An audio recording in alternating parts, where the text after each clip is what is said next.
जैसा कि देखो आज हम बात करने वाले हैं आपका जो CRI स्टेज है, ठीक है, जिसे क्राउन रूट इनिशिएशन स्टेज बोलते हैं।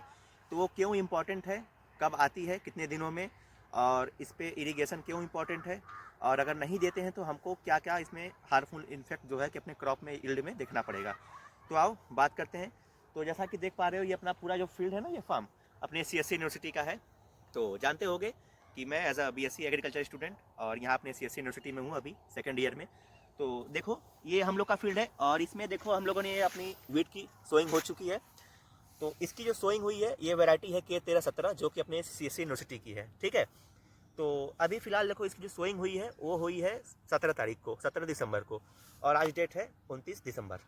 तो आपको मैं जानकारी के बता दूं कि भाई इसमें देखो दो टाइप के रूट आते हैं, ठीक है। एक आता है प्राइमरी रूट। तो जो प्राइमरी रूट होता है वो आपका लगभग 20 से 22 दिन तक, इससे ऊपर नहीं जाता, इतना रूट ये रहता है, ठीक है। तो इसका मेन वर्क जो होता है वो आपके जब जर्मिनेशन जब ये होता है वीट ना, तो इसके बाद इसको जितना भी न्यूट्रिएंट प्रोवाइड करना होता है 1 से 2 लीफ आने तक, ठीक है, वो आपका जो प्राइमरी रूट है जिसे सेमिनल रूट भी कहते हैं। तो अभी देख पा रहे हो ये आपका जो है प्राइमरी रूट इसमें इनिशिएशन हुआ है, ठीक है। तो आपको दिखा भी देते हैं एक प्लांट। ये काफ़ी सॉइल लेयर हार्ड हो चुकी है, बट कोई नहीं, अभी इसमें सही से दिख नहीं रहा होगा ना। तो इसमें देखोगे तो अभी इसमें प्राइमरी रूट धीरे धीरे डेवलप हो रहा है। तो इसके बाद जब ये देखो आपका जब 20 दिन हो जाएगा ना, तो देन उसके बाद आपकी आती है क्राउन रूट जिसे बोलते हैं सेकेंडरी रूट या फिर परमानेंट रूट, ठीक है। तो ये परमानेंट रूट होती है, ये आपकी होती है जब तक आपका क्रॉप पूरा मैच्योर नहीं हो जाएगा, ठीक है, हार्वेस्ट तक नहीं हो जाएगा तब तक वो रूट रहती है। तो इसलिए वो जो रूट आती है वो आपकी आती है 21 दिन पर, 21 से 25 दिन के भीतर भीतर वो रूट आ जाएगी। तो उस समय इरिगेशन बहुत इंपॉर्टेंट होता है क्योंकि आपकी जो प्राइमरी रूट है वो आपकी डैमेज होने लगती है धीरे धीरे, ठीक है, खत्म होने लगती है। तो उस समय आपको इस फील्ड पे इरिगेशन देना बहुत ज़रूरी होता है, नहीं तो आपकी जो यील्ड है वो बहुत कम हो जाएगी और इसमें जो नंबर ऑफ टिलर है वो भी बहुत कम होंगे, ठीक है, जैसे आपकी बालियों की संख्या भी कम बनेगी।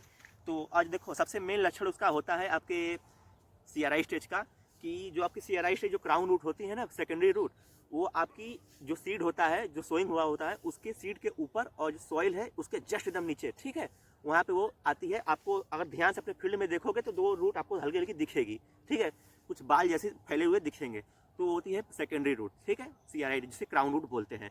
तो फिलहाल देखो ये अपनी 10 दिन की क्रॉप है और इसके बाद हमारी देखो कुछ उधर फील्ड पे क्रॉप लगी है, वो हमारे जो सीनियर साहब सब है, जो PhD वाले और MSc के स्टूडेंट हैं, तो वो सब लगाए हुए हैं। तो वो देखो लगभग 1 महीने की क्रॉप हो चुकी है, ठीक है।